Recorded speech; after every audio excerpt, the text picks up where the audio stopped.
வரஹ்மத்துல்லாஹி வபரகாத்துஹு.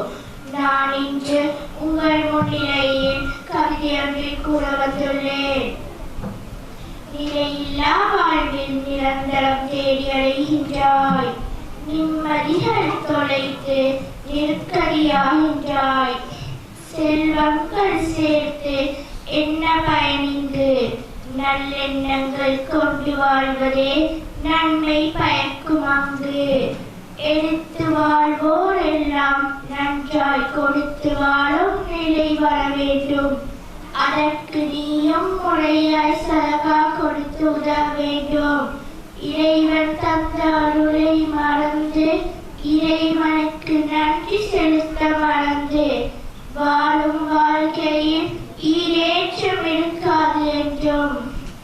ஆட்டம் போட்ட மனிதனே, நீ ஆடி அடங்கும் ஆனடி நிலமும் கூட நிரந்தரமில்லை உனக்கு.